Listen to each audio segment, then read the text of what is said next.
Good morning. Good morning, everybody. This is not the normal time that I stream, but it is Daytona 500 Sunday. And I will just tell you, I know that the weather is going to be an issue. We'll talk about that in a bit.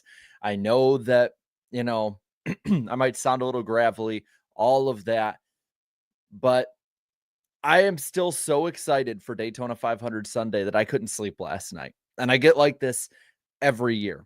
Like every single year, doesn't matter what my sleep schedule is, I can't fall asleep till like 4 or 5 in the morning, and I got up at 7 and I was ready to go. Put the stream up like around 7:30, 7:45, give or take, and the excitement is still there. Like, I literally go into the Daytona 500 Sunday living off of 3 hours of sleep or less every year just because 'cause I'm that excited, and you know what? Um it it sucks for my sleep schedule, but the excitement is always still there. I feel like a little kid every Daytona 500 Sunday. I have the same feeling today at 27 years old as I did, as a 7-year-old. Uh, and it's not hyperbole in any way. I see a lot of you are very excited in the chat as well. Chat it on up. Go for it. I love seeing y'all come in here this early. So we'll talk about a lot of stuff. We'll talk about the weather. Obviously, that's going to be a big thing. We'll talk about the duels, talk about favorites, stuff like that. I will literally let y'all just go, you know, nuts on it and everything. Um, but I'm ready to go, man. I'm ready to go. Let's talk about the weather to start with. That's going to be the big story. I know that a lot of people don't want to talk about that because it's kind of like, raining literally on the parade. But rain is in the forecast. There's a big line heading across Daytona, or to Daytona, heading across Florida. I wish you could put it on screen, but then all the pop-ups would come up. But the race having been moved back to 1:30 broadcast start time, 2 p.m. green flag start time. That is the interesting part in all of this. I'm looking at the advanced radar from the National Weather Service, and basically the rain, from what I can tell, would get to Daytona Beach around 4:02, um, which would mean we would get 2 hours, 2 minutes roughly if it were just based on the rain, which is cutting it close towards the halfway point. If they speed up stuff in the pre-race, maybe the green flag is waved at 150. Uh, maybe we could make halfway. And then at that point, it's up to NASCAR and Fox to talk about whether or not they want to postpone it into the night or just call it in the TV window, since it is a race either the halfway or the second stage. Since halfway is sooner, that would be the race. It could be a race to lap 100. To put it in perspective, I went back and looked at the last 3 Daytona 500s under the next gen race car. And this is the time of race for each of them, just to kind of put it in perspective here. 2022 was 3 hours, 31 minutes, 53 seconds. 2023, it was 3 hours, 38 minutes, 53 seconds. And last year on Monday, it was 3 hours, 10 minutes, 52 seconds. So roughly, I mean, if it's the 3:30, we're looking at it being close if they don't have too many incidents, which I doubt, because if they think they're racing to lap 100, it's going to be pretty wild. Remember that Atlanta summer race a couple years ago, if you want kind of a perspective on that. Um, you know, I think they could make it. I think they could. In 2003, which is the shortest Daytona 500, 109 laps. Granted, without stage breaks, they went 2 hours, 2 minutes, 8 seconds. Which again is right on that window, give or take. The stage breaks, though, probably adds another, we would have one stage break before then, because I believe it's like 60, 65, 80 or something like that. I don't remember the exact stage numbers off the top of my head. We could make that. Now the issue, I think, will be lightning. I think the lightning delay will hit before the rain hits the track, which would roughly be about 10 to 15 minutes before the rain hits the track.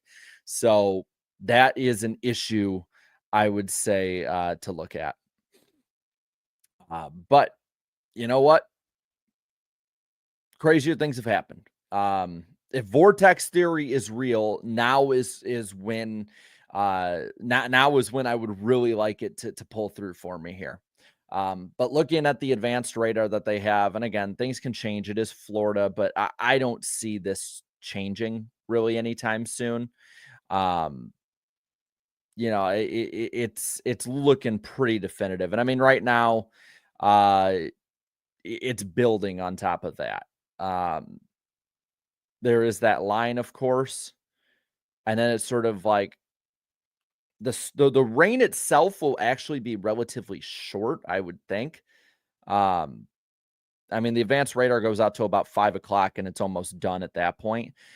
So it could be just like a 1 hour delay, rain wise, dry the track, which with the new weather system NASCAR has is quicker than ever. And maybe we're done tonight by 7:30, 8 o'clock. That could be a realistic possibility as well. It's really just if you know it's really up to Fox. That's the thing I think you have to look at. It's really up to Fox if they think it's going to affect because I see people like it's just a 45-minute shower, but then you also have to think of the drying factor. It's just going to make it about a 2 hour delay, all things considered, at the minimum. And if Fox doesn't want to put effort into it or just wants to call their number once that they hit a certain point, it's really up to them. Uh, remember the fog race at the Coke 600 last year. That's what you got to think of when it comes to the rain side of it. If it's something like Prime, I guarantee they'll go well into the night because they don't have any time window. If it's Fox, they got to get to like crappy episodes of The Simpsons or something. That's really, I think, what we would be looking at with it. Now, I'm gonna do stuff a little different today. When super chats roll through, I'll every couple minutes look at a few of them just because I don't want to pile them all to the end. I know a lot of you guys don't want to wait 45 minutes to an hour for a lot of it. So Matthew here says, why do you and Eric Estep hate on Team Penske? The 22 won the championship fair and square, and the 2 won his duel. So I don't hate Team Penske. I hate the game. Like, if you're talking championships, I don't like the system, which will be a story all year long because we all know that it's going to be changing in some ways next year. And I don't think I hated on the 2. I think you're just a biased fan. No offense. I really was criticizing NASCAR more than anyone else, not Team Penske. They played the game fair and square, like you said. And then Reverend Sheem Hall Stewart here says, this year makes 40 years as a NASCAR fan. Power to you, man. That's awesome. That is awesome. I've been there, man. Well, half of there, I should say. Half of there. I'm tired. So if I spew words, I apologize. But I've been about, there for half of that. This is year 21 for me. But yeah, so we'll talk about if anything changes with the weather, we'll bring it up. I really don't think too much is going to change with it. And just to let you guys know, we will be live after the race whenever it ends. If they rain it out to the next day, maybe I'll go live tonight and we'll just talk about the race we've seen so far and preview the next 120 laps or whatever it ends up being. I doubt it's going to go till tomorrow, though. It doesn't look like it's going to be that long of a rain. Again, it's all up to Fox whether or not they call it. Which at this point, I don't put anything low effort wise past Fox. But on the bottom here, I think I have it completely right. I probably misspelled a name or two here or there. But I will put come on. There you go. I'll put the starting grid on the bottom. We'll let it roll. See where your favorite driver is starting today. Not that it matters too much. It's a Daytona 500. So, they can make their way up. Blake here with the 2 says, rocking my Austin Dillon shirt today. Let's go.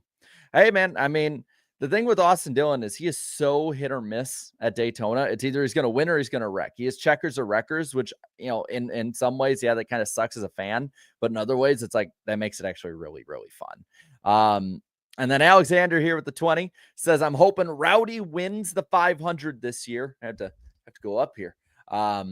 Or an HMS driver, but I really wish Fox wouldn't be so goofy and cringe. That interview with Keelan Harvick was insufferable, and I'm calling for Clint Boyer's job. Yeah, Fox is gonna be a talking point for sure. I will say this is another thing to look forward to and kind of talk about previewing the race with Fox. They did talk about, and Adam Stern tweeted it out, that they've asked new advertisers and current advertisers coming in, that they would like more side by side commercials, as it more or less keeps retention when it comes to fans. I mean, I know I'm watching the screen more when it's side by side rather than full screen. Full screen commercials, I'm going out into the kitchen and grabbing a beer or getting a water or whatever. I'm not paying attention. Like after the first 10 Tree ads, like I've already checked out. I don't need to hear about more curved cucumbers. I'll just put it like that. Now I want less commercials. I get it, but uh, I at the same time will admit this is a good step forward. It is a great step forward. Fox has been so stubborn with not changing anything and wanting to remain how they've been for 20 years rather than come to the present. And that's the same problem with baseball coverage, NFL coverage. Like, it is not a NASCAR only problem. I said, I think yesterday or the day before, that NASCAR was really the canary in the coal mine of how bad Fox Sports has gotten with their coverage overall. So any change for me is positive. Now, again, I'm probably going to get annoyed with it anyway.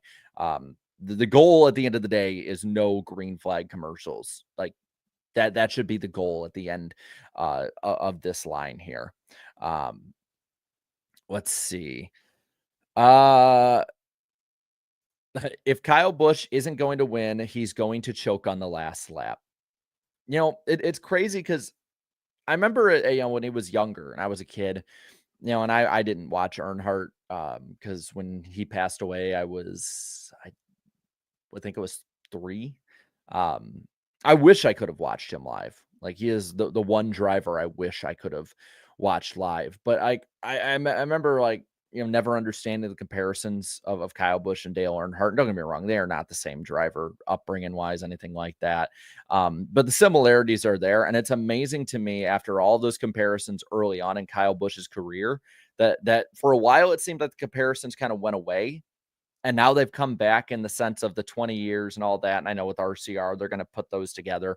But it's really interesting how it's like sort of like similar comparisons, went apart for a while, and now we're right back to like, okay, everyone has that narrative kind of rekindled.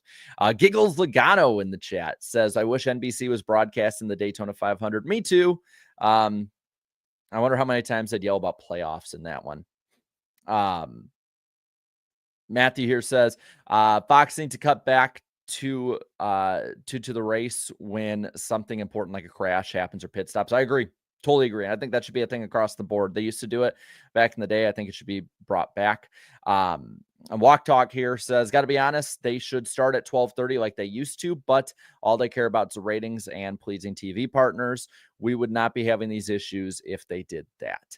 I mean, I'm all for kind of going back to like, noon start times. I get it doesn't get the greatest rating pull, but I feel like when we're getting races delayed and rained out 4 to 6, 8, 10 times, whatever it's ending up being a year now, the gains are not worth it anymore. I know a lot of newer fans like it ending at night. I like it ending at kind of the golden hour, but I like it ending during the broadcast window, preferably. But I will say this, and this is I think an unpopular opinion. But I don't like rain out races, but I do like when rain is a factor. And because from lap 1, the intensity comes up. And I compared this possibly to Atlanta, and I think we might get the same feel early on in this race as we did to Atlanta in, was it 2023, I believe, when the summer race got rained out early. If we have that intensity early on, we might see the greatest opening to a 500 we've seen probably, I would say, since the Gen 6 era easily. That's at least, a positive. I'm trying to like give silver linings here. Like we're still early on in the season enough where I'm positive enough to like try and give a bunch of silver linings for stuff like this. If this is like October or November, I'm just like, don't care. Like, this sucks. We're going to have rain, blah, blah, blah, blah, blah. So just trying to give a little silver linings on that. for what it's worth. But as for the race itself, now I'm going to tweet this out actually, and then I'm gonna um and then I'll copy it and put it in here. Uh or not. I don't know where the hell it went. That sucks. Because I can recap the picks for today because I know a lot of people are probably asking about picks and stuff like that. I picked Bubba Wallace to win today, and I think he proved me to be making a pretty smart decision when it comes to picking him. He won his duel, looked pretty strong in that. He's been very good at the super speedways in the next gen era in particular.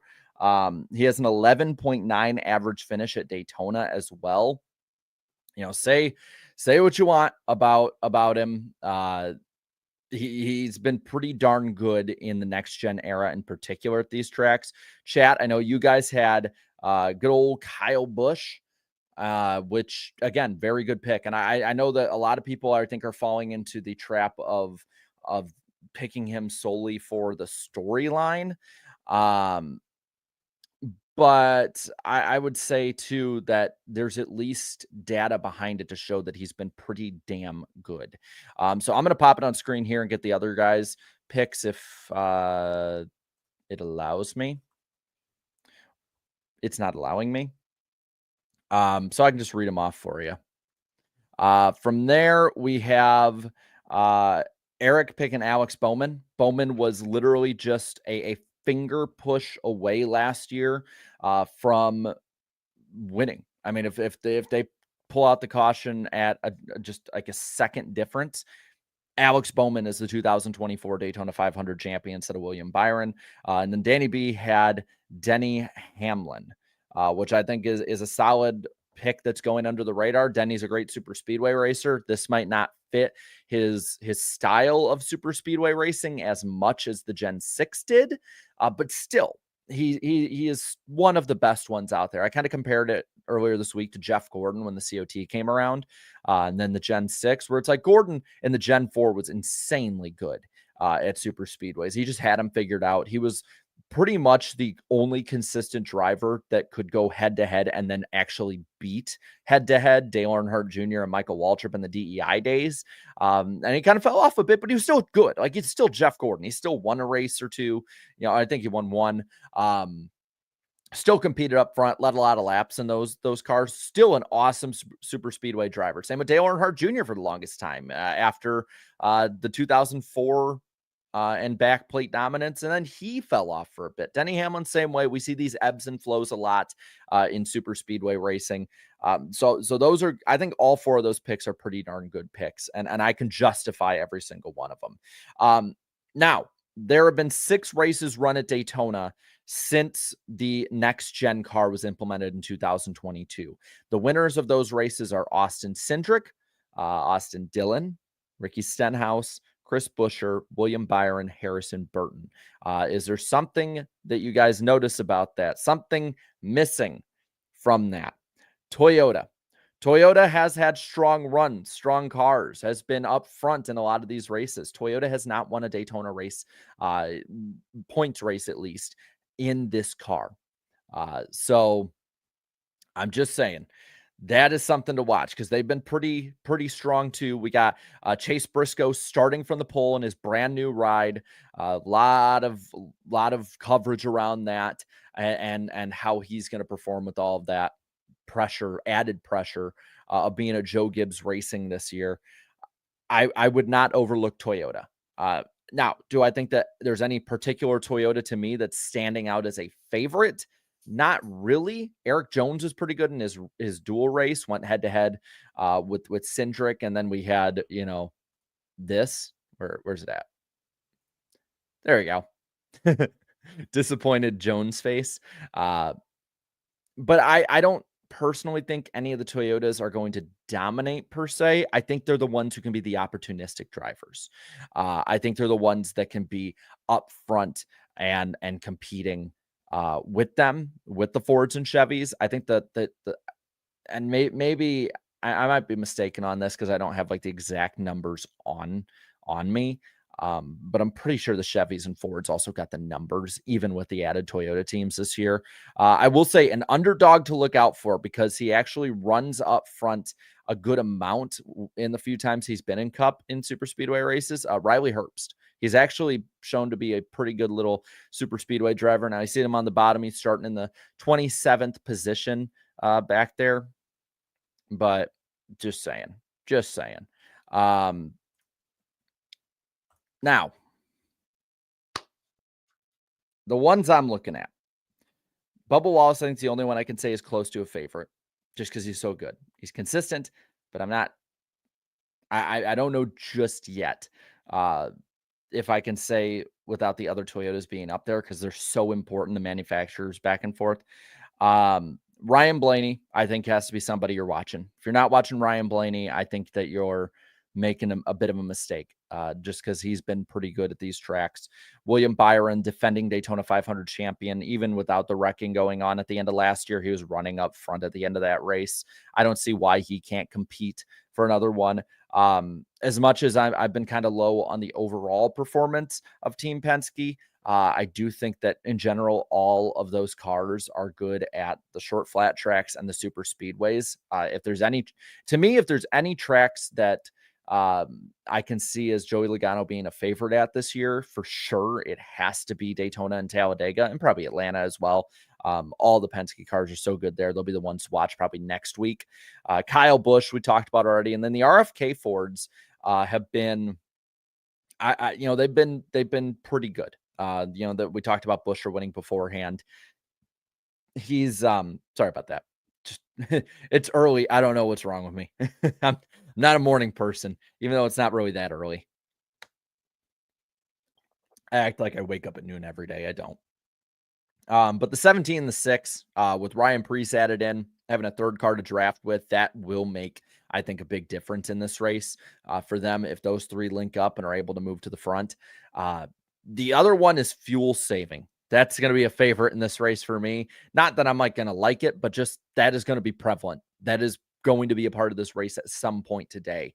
And depending on which way Fox wants to go with it, that could be the difference between them calling it a halfway or not making it to halfway with the stage break and everything else like that. I don't want to see the fuel saving and the 3 lines going 170 miles an hour and just being a boring race. But I have a feeling we're going to see that, at least for half of a stage, maybe more. Let's see. Just joined the stream. What do you think about Busch? I think he'll be up front. He'll either win or crash or finish second in a heartbreaking way. And looking at a couple of super chats I've rolled through. Let me see if I can catch up on them here. Giggles Lugano here with the 5 says it's either going to be the best 500 in the next gen or it's going to be complete chaos. It could be both. It could start out being really damn good and then just end up being chaotic. That's the unfortunate truth about modern super speedway racing.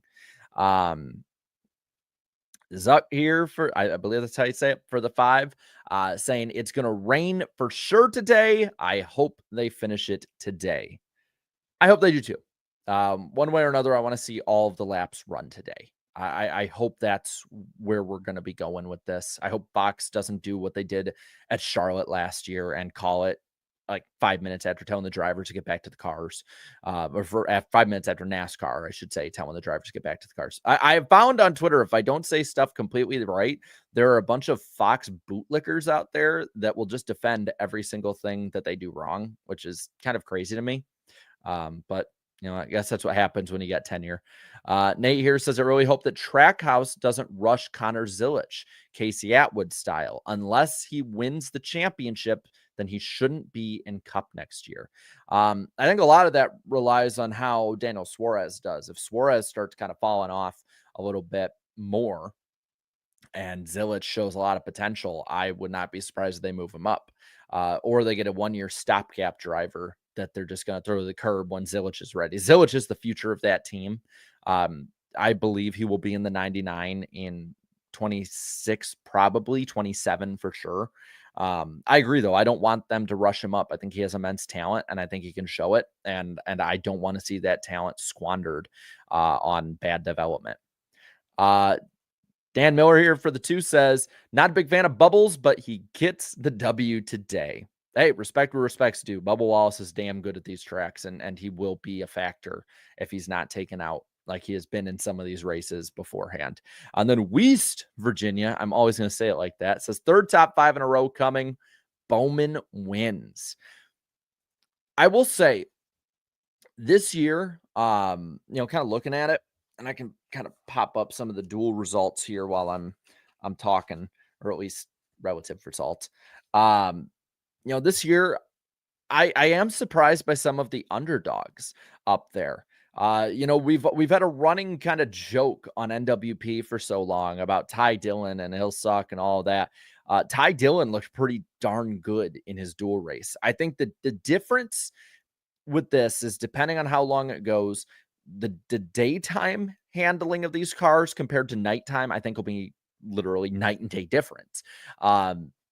We've seen this track is a lot more bumpy than it's been in the past, say, 5-10 years before now.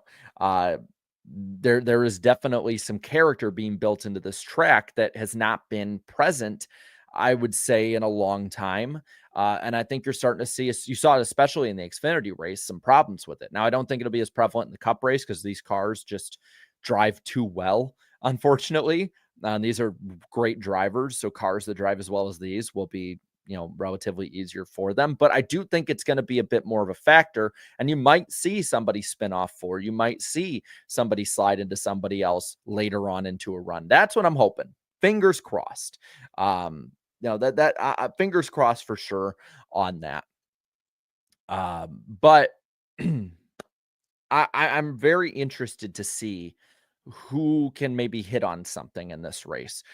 Strategy wise, and we talked about the fuel mileage stuff.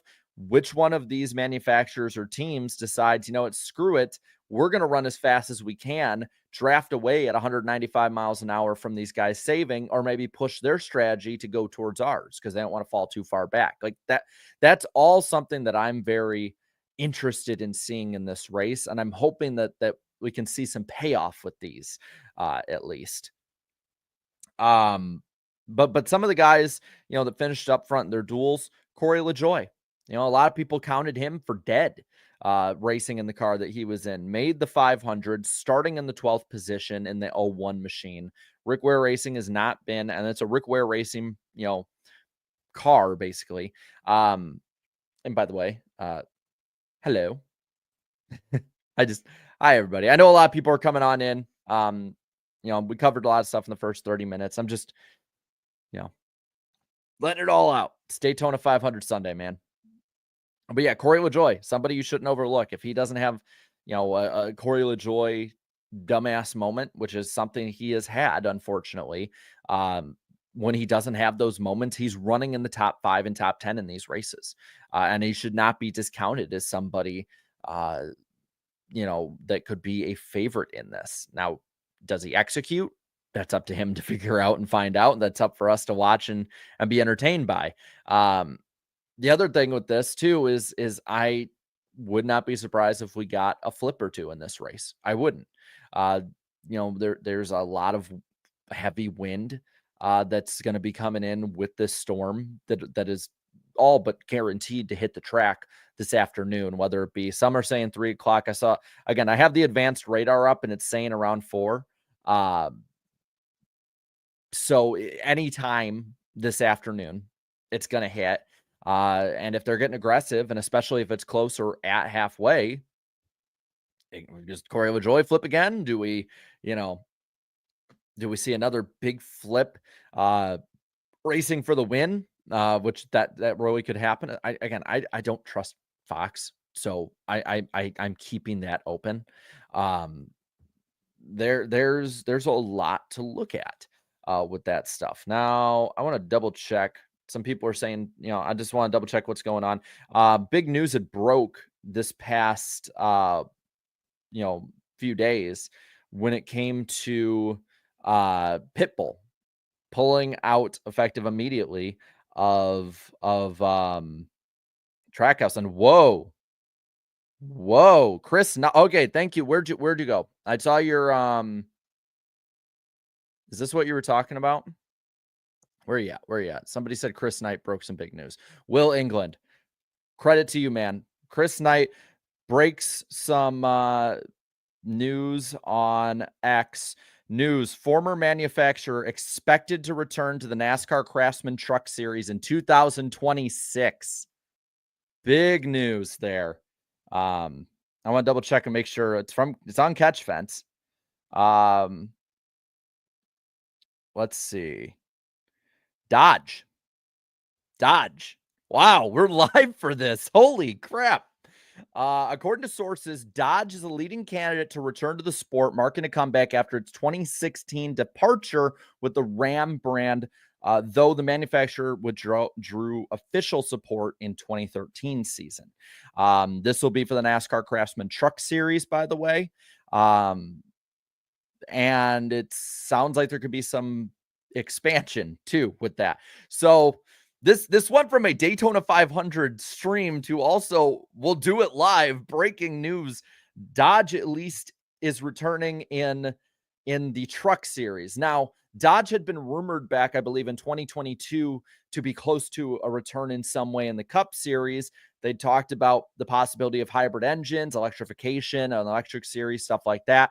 NASCAR this past weekend had announced an electric car. But this is on the Catch Fence. This is Chris Knight that put it out. I'll double check other places just to be sure. So last thing I want to do is like completely say that like all this and then be like, oh yeah, by the way, I was a complete dumbass. But yeah, I mean, it's popping up everywhere. That I can see. They have I would say this.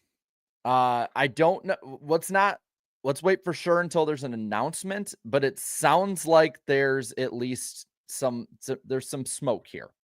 There's some smoke at least. Chris Knight put it out. This could be the fourth OEM. This very well could. Now at the same time, I mean, does Stern have it? If Stern has it, then it's a thing. Yep. Adam Stern reported it as well with Catch Fence. Adam Stern has confirmed that part. So yeah. On Daytona 500 Sunday, we have now found out Dodge will come back to the Truck Series more than likely in 2026. And you got to remember too, the Truck Series a lot of times is the entryway. The last manufacturer that entered NASCAR was Toyota, obviously. Now they entered the Cup Series in 2007, but they had the lead into the Cup Series in the early 2000s. I don't remember the exact year, but it was the early 2000s. 3 or 4 somewhere in there. It might have been beforehand. And then they went from there, came in once the new COT car was brought in. So does this mean maybe in the next couple of years, we've seen a lot of stuff about electrification, hybridization of these engines? That's something a lot of OEMs have wanted. Is that something okay, 2004, there you go. Is that something maybe that Dodge is kind of wanting to push towards in the next couple of years? Do we either see a new engine? They've talked about torque sensors that are being put in the cars possibly soon. Maybe having different platforms, but kind of reaching the same point. Like these are all things that have come out. Steve Phelps has talked about it. He's like, no bullshit. His words, not mine. Again, I think I've been pretty consistent on this since about last year, maybe 2023, where I was like, I'll believe it when I see it, because we've heard this for years. I've heard about Hyundai and Honda and Dodge and all these other ones, X, Y, and Z coming in. And there's nothing that comes from it. And I mean, the Honda ones have been, you going back on forums from like 2005 and they're talking about Honda. The interesting part for me is if they do come back up to Xfinity, I don't think that'll be an issue.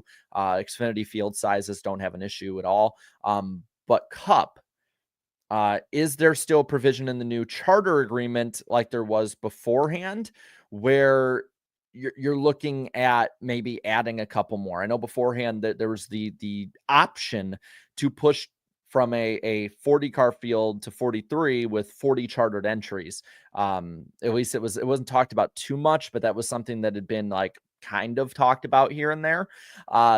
Is that something that could be a possibility? What teams would jump over? You would think there's a couple teams that would really want to be the lead team at a new OEM. Look what Toyota did back with in 2008 with Joe Gibbs Racing. Joe Gibbs Racing was a second, borderline third, maybe fourth tier team with Chevrolet. I mean, depending on the year. They had Tony Stewart at that point and Denny Hamlin, but they were really only two competitive cars until Kyle Busch got there, because the 18 really had not been all that great since the start of like the 2003 season. But they jump over to Toyota. They become a powerhouse in this sport. What team does that now?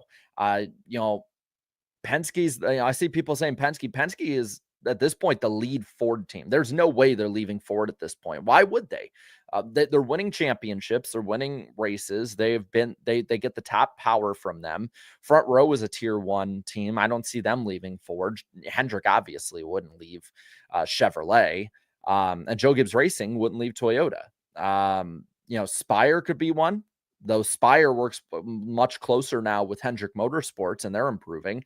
Trackhouse, that could definitely be one, especially after the stuff with Ross Chastain and Hendrick Motorsports back, a couple years ago, and Mr. H basically putting his foot down about it, and having Chevrolet do that. That very well could. I think that for me, yes, Bobby Labonte won a championship in the 18 and 2000, by the way, for those asking in the chat, but it was not competitive, I would say, like even Chase level competitive in the early years before he left of the Chase, 2000 end of 2003 and then 2004, 05, he was awful. Then they had JG Yaley for 2 years in the 18. Like the 18 had not been a really competitive all the time car for a while, but RFK definitely, I don't think so. They're with Ford. I see it being Trackhouse, as there goes the ambulance, and Legacy.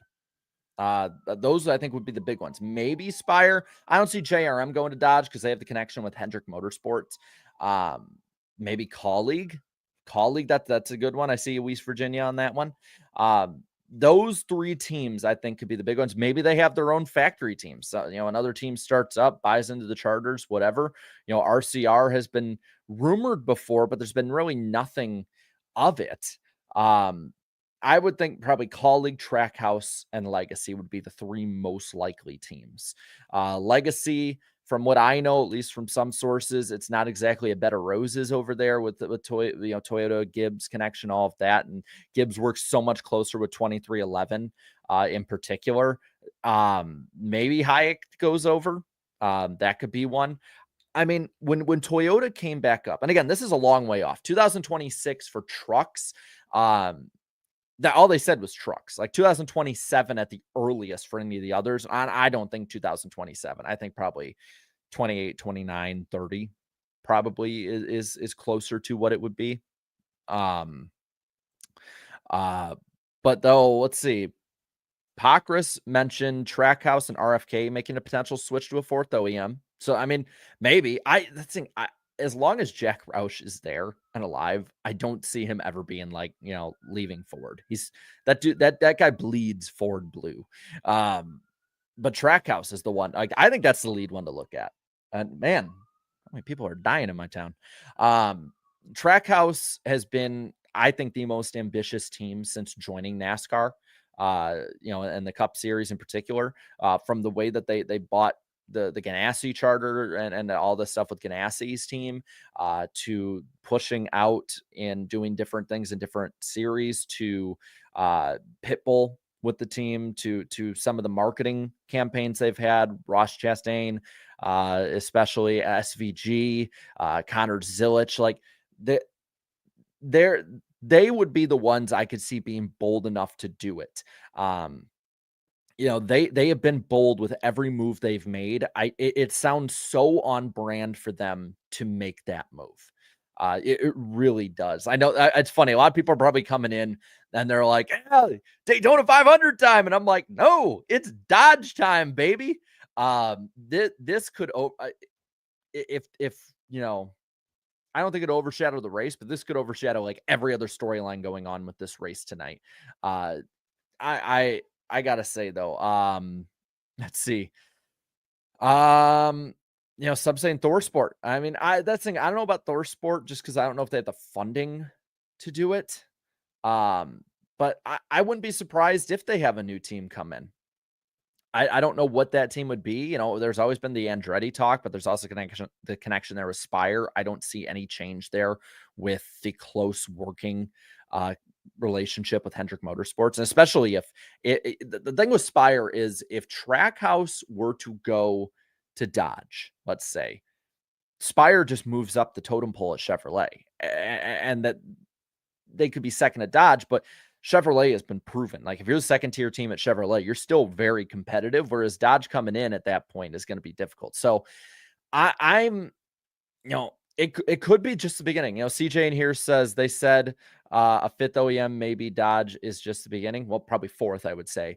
Bring in Honda too. I mean, that's something that's been rumored for a while. We could see probably more competitive teams, I would say. I'm very interested to see the jolt of energy and money into the truck series. That series needs especially funding and money. And if they're able to get some much needed inflow of cash into that series, and maybe a couple more really good teams built up in it, I think that it's a no-brainer for a lot of people just seeing that blueprint to want to go over there if they go to Cup and Xfinity. For now, it's just trucks. But that's how it started with Toyota. Just kind of recapping it for a lot of people coming on in. For those of you coming on in, because we passed the 600 mark. I think we're closing on 650 in here. Adam Stern has confirmed this. It was first reported by Chris Knight and Catch Fence. NASCAR's received a formal submission from a manufacturer aiming to join Chevrolet, Ford, and Toyota in the truck series. According to sources, Dodge is the leading candidate to return to the sport. I wouldn't be surprised if by the turn of the decade, though, we're seeing a fifth one either have already joined, probably in trucks, maybe just in all of them in general, or, submit to join. But yeah, I mean, out of 10, I like doing this. Out of 10, let me know in the chat, how excited are you of the realistic now potential return of Dodge to NASCAR? I'm at 11 with that. But let me know what you think in the chat. Go on off. Hit the like button for Dodge. Subscribe if you're happy for it. We're closing on in to 84,000 subscribers on this channel. We're 20 away. So maybe by the end of this stream, we can hit it. And remember, we'll be live after the Daytona 500, whether it ends at halfway, whether it ends later tonight, whether it ends Monday. I don't think it will end Monday. Whatever that might be. I love the difference. There's so many 10s, and then there's 20s, and then there's zeros. And a lot of people not liking Dodge too. Hey man, I'm very excited. I think that it would be a great thing for NASCAR, one, to have another OEM in, but to have Dodge join in of all teams, man, or manufacturers. It's the thing. I'm so excited. I'm not speaking right. I am excited. I will say that I'm pretty excited. Do you think that here's a question too, the fallout for all of it? Do you think Zilich sticks around at Trackhouse if they leave Chevy? I think so personally. But that's more because like the connection with JR Motorsports is a Trackhouse kind of funded and pushed connection. So I think that he would stay. I think he's a Trackhouse guy through and through. But I've been proven wrong before. So just saying. Let's see. According to NASCAR's post of Allgaier just now, it's sunny out there right now. Here's the thing. I was there in 2020 and it was sunny all day leading up to the Daytona 500. It was a beautiful day. Like a lot of us had like this false hope that it was just going to roll through and there wasn't going to be any rain. It was going to get away. And then it rained. It rained Then we had a rain delay. Then we ran 20 laps. Then it rained. And then I had to go home. So, yeah. Let's look at some of the super chats, and then we'll get to some other stuff with the Daytona 500, kind of end off there. I don't want to hold you up all morning. I believe Fox coverage is starting soon or has already started with the pre-race coverage. So we'll, probably all migrate over there at that point. But starting out here with Walk Talk, NASCAR in the future, Daytona and Talladega for the entire year. NASCAR, that is some good shit. There's a lot of people that would probably agree with that, I'm assuming. By the way, 18 away from 84K. That'd be, I'm saying it'd be really awesome if we could hit it. If not, all good. I'm just excited I'm excited to share this moment with all of you. It's not very often you get to share this an awesome NASCAR news moment live, like breaking while you're on air, with 650 people at the time. John, who is a fellow Cubs fan, how confident are you that SVG gets a top 10 today? If you put it between 1 and 10, I'll give you a 4. I think the Trackhouse Chevys are good. I think that he has shown the ability to draft up there, but I don't think he's going to be somebody who can get out of the pack a ton. I hope he proves me wrong. I think SVG doing good is a great thing for NASCAR, but I'm not too confident. 4 is probably being too gracious too. Evelyn Rose, blue for the 2. 01 gonna or the 84 gonna flip. Make your bet. Yeah, chat, go off. Put it in the chat. Who's gonna flip? Corey LaJoy or Jimmy Johnson? Jimmy made it, so there is that. But yeah, put 01 or 84 in the chat. I'd like to see how much you can probably spam 01. I knew this was probably gonna happen, but is what it is. Read a couple more of these super chats, and then we'll get to the last few little things and stories coming in here. We haven't talked about Castroneves yet. I have to say it's slow because the way I said it, it sounds like I'm saying Castroneves, and I'm actually saying Castroneves. But it sounds similar if I don't say it too slow. So I apologize. Antar Das says, I can guarantee one thing, controversy. Yeah, that's all speed weeks. We'll talk about the speed weeks and the duels. Talk about that. We'll little storylines, finish it off, and then I'll see if your guys' tune has changed since Wednesday on your Daytona 500 pick. But what a little jolt of energy added into the Daytona 500 Sunday, man. Like that was something that we'd all heard rumors on, especially if you'd been around the industry, you'd heard rumors on, but it's like nothing substantial like ever. It was just sort of like, hey man, I hear Dodge might come back. And it's like, yeah, I've been hearing that since 2013. So that's awesome, man. That's so cool. West Virginia says, guessing Trackhouse and Legacy are colleagues switching. That, I mean, if they are going to get up to the Cup Series again, which I'm assuming is the end goal, I don't see why not at least 2 of those 3 teams. Why wouldn't they switch? Trackhouse, just because they could be the lead team of an OEM. Colleague, because they have been stuck. And I think they, if they followed Trackhouse, that might be a good starting point. Legacy too, with the Toyota side of it. West Virginia again says, Chip Ganassi, come on down, get 2 of 4 new charters. I think he's done. I think he's done. As cool as it be to get Ganassi back. I can't talk, man. Can't talk. I don't think it's going to happen. Zena for the 4-month member chat. How are you doing today? I'm doing good. I'm doing really good. Daytona 500 Sunday. Real possibility of getting Dodge back in the sport. Life's good. Life is good. There's been a lot worse times to be a NASCAR fan. Walk Talk here again says Dodge leaves. Also Dodge returns is the way of Dodge in this sport. And then Tori here with the 2 says over under they wreck 85% of the cars. I'll go under just because 85%, I mean, it's a 41 car field.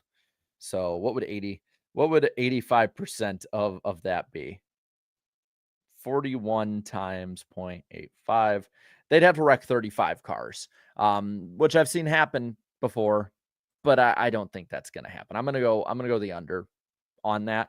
Though I do remember the 2022 Coke 0400.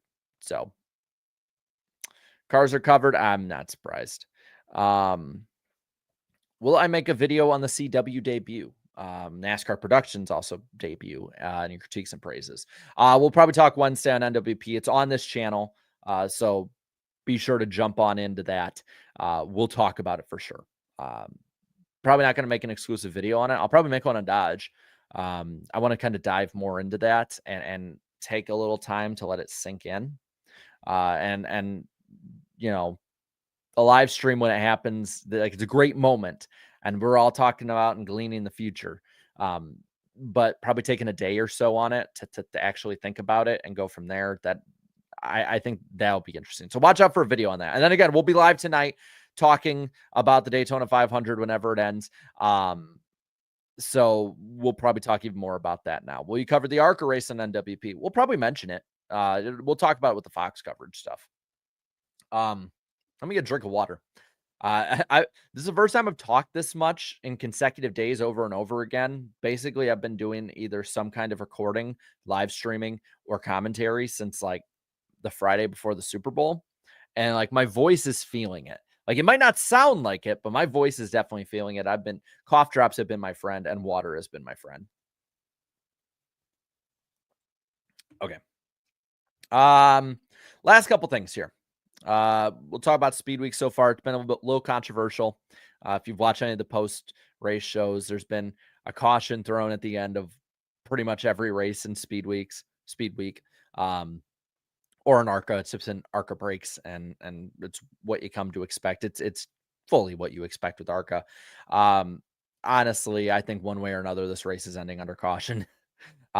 If I had to be a betting man, I would definitely be doing that.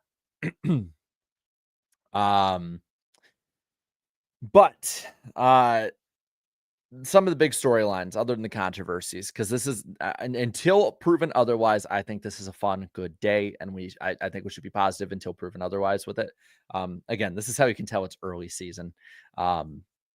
Once we get to like again September, October, last week in November, last week of the year in November, the tune will change over the season. But I'm going to stay positive for now until proven otherwise. Castroneves. I think that he's an interesting story because the people he brings in, the eyes he brings in, both in the industry and fans alike, as well as around the world. I've noticed that a lot of my international base has went up a little bit since his announcement. Same thing happened with Shane Van Gisbergen. I think he'll be decent enough as long as he can just stay out of trouble. I think he should just hang out in the back, honestly. He's not racing for points. He's just racing. He's not racing for money. He's just racing to win. Like that's really what he's here for. He's here to win. There's really nothing that the team gains from having him race up into the pack when it doesn't matter. So let him chill out for a bit, chill with some of the teammates in the back, or at least manufacturer teammates, and go from there. If he's able to survive the first few crashes, he's probably guaranteed a top 25 finish as long as he doesn't get wrecked, until late. So, I think he's somebody that isn't going to be a favorite, isn't going to even be a dark horse. He's just going to be there. And if he pops up, he pops up. Martin Truex Jr., the guy who was one completely under the radar. Everyone's talking about Kyle Busch and Brad Keselowski and the missing piece of their resumes. NASCAR even put that out on their social media, and they completely left out Martin Truex Jr. Racing up there in the 56, Cole Pern on the box, Tricon's first cup race. I don't see why he couldn't be competitive, race up there with his Toyota teammates. I don't see why not. I think he's somebody to watch more than the 91. I think he's maybe not as good a story or races as well at these tracks as the 6 or the 8, but no, he's still a really great driver, and this is a race he actually wants to be in. So don't overlook Martin Truex Jr. And we talked about it earlier. Toyota has not won a Daytona race in the next gen era. It's all been Chevy and Ford. Does Toyota finally break through? They looked pretty strong on Thursday night. They looked strong on qualifying night.